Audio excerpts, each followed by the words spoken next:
রাজপথে নেমে আমরা এই দীর্ঘ পথ পায়ে হেঁটে অতিক্রম করলাম।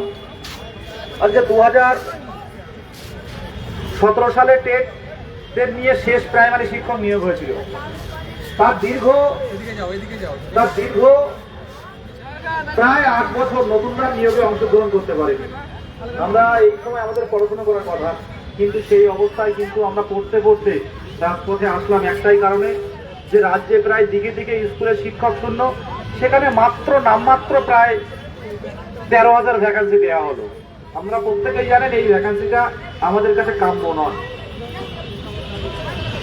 আমরা আজকে মিছিল এখানেই শেষ করছি। আমরা আগামী দিনে যদি প্রত্যেকে এই রাজপথে এসে এই বঞ্চনার কথা তুলে ধরতে পারেন। আজকে আমরা প্রত্যেকের বাড়িতে বাবা মা কারোর নেই, কারোর আছে, সবাই কিন্তু তাকিয়ে আছে। আমাদের বিশেষ করে গ্রাম অঞ্চল, সেখানে কিন্তু প্রত্যেকেই জানেন বাবা মা আত্মীয় পরিজন যে ছেলে কিংবা মেয়ে ইন্টারভিউ দিতে যাবে, আর ইন্টারভিউ দেওয়া মানে আমরা জানি চাকরি পাওয়ার ক্ষেত্রে একদম চূড়ান্ত পর্যায়ে। কিন্তু আদৌ কি আমরা পাবো?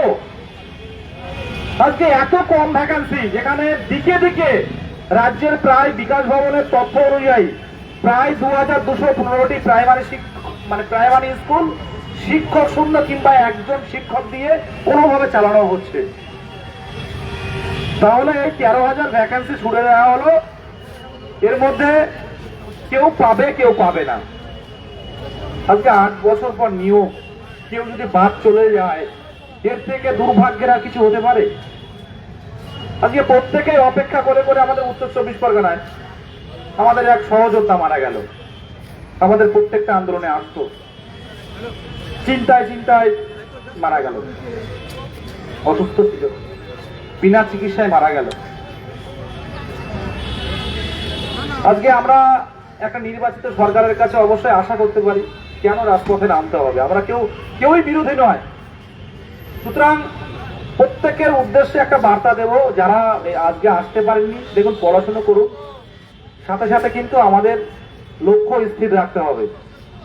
প্যানেল প্রকাশের আগে পর্যন্ত কিন্তু ভ্যাকান্সি বাড়ানো যায়, সরকার চাইলে পারে, এটা কোনো ব্যাপার নয়। অন্যান্য ক্ষেত্রেও এটা হয়েছে, আপনারা জানেন ভালো করে। তাই বলবো, টেট উত্তীর্ণরা ঐক্যবদ্ধ থাকুন। আর সামনের দিনে যে ফর্ম ফিল আপ হয়েছে প্রায় 58,000-এর কাছাকাছি, এই ফর্ম ফিল আপ কিন্তু অনেকটাই আমরা কমাতে পারি যদি আইনি পদক্ষেপগুলো ঠিকঠাক করে নিতে পারি। অনেকেই ভাবছে যে এই এসে গেছে, ফর্ম ফিল আপ করলাম, ইন্টারভিউ দেব, কিন্তু এখন কিন্তু শুরু হয়েছে অরিজিনালি, এখন কিন্তু শুরু হয়েছে পদক্ষেপ নেওয়া। এই সময় কিন্তু প্রত্যেককে ঐক্যবদ্ধ থাকতে হবে, প্রত্যেককে ফান্ডিং দিয়ে সাহায্য করতে হবে। আজকে 2017 সালে টেট উত্তীর্ণদের নিয়োগের বিষয়টা একটু বলি আমি। 2022-এর যে নিয়োগটা হয়েছে, 2014-17 টেট উত্তীর্ণরা ছিল, তারা প্রায় 35,000-এর কাছাকাছি ফর্ম ফিল আপ হয়েছিল। হ্যাঁ, 35,000-এর কাছাকাছি ফর্ম ফিল আপ হয়েছিল। কিন্তু পরপর পদক্ষেপ নিয়ে, ওদের কপালটাও একটু ভালো ছিল, পরপর পদক্ষেপ নিয়ে এক সময় গিয়ে প্রায় 14,000-এর কাছাকাছি গিয়ে দাঁড়িয়েছিল। প্রত্যেকেই চাকরি পেয়ে গেছে। তো সেই জায়গাটা কিন্তু আমরা করছি, আমরা হাইকোর্টেও চেষ্টা করছি এবং সুপ্রিম কোর্টেও। আর ইন সার্ভিসদের বলবো, যারা কর্মরত শিক্ষক, তারা নিজেরা চাকরি করছেন, আবার একটা বেকারের স্বপ্ন পূরণে বাধা হয়ে দাঁড়াচ্ছে। একটা দীর্ঘদিন অবসাদগ্রস্ত ডিপ্রেশনে যে বেকার যুবকটা আছে, একটা পরিবারের ভাগ কাটছে একটা শিক্ষকরা, শিক্ষিকারা যারা কর্মরত আছেন। যাই হোক, আইনি পথে লড়াই হবে, আমরা আমাদের দিক থেকে সুপ্রিম কোর্টে হলেও যাব। আর এই ইন সার্ভিস টিচাররা বেরিয়ে গেলে সেখানে কিছু না হোক অন্তত 15,000, অনেকে 20,000 বলছে, সেটা কিন্তু বেরিয়ে যাবে। আমরা দিকে দিকে অনেকের কাছে রিকোয়েস্ট করছি যে এই দিকটা দেখার জন্য। কেউ এমনি কিন্তু আপনার জায়গা ছেড়ে দেবে না, কেউ এমনি কিন্তু আপনার জায়গা ছাড়বে না। এই জায়গা আপনাকে ছিনিয়ে নিতে হবে। কেউ এমনি আপনার জন্য আপনার জায়গা তৈরি করে দেবে না যে আপনি যান, স্কুলে যান। সবাই নিজেরটা দেখছে, যারা দূরে আছে তারা কাছে আসার চেষ্টা করছে। আর আমরা তো এখনো চাকরি পেলামই না।